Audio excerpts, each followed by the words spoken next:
ব্যথা পাইছো? দেখে দেখাও।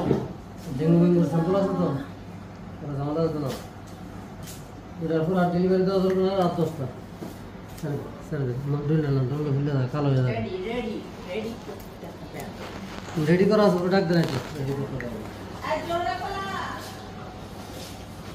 বসানো বসেন বসে দেন আমার কাছে আপনার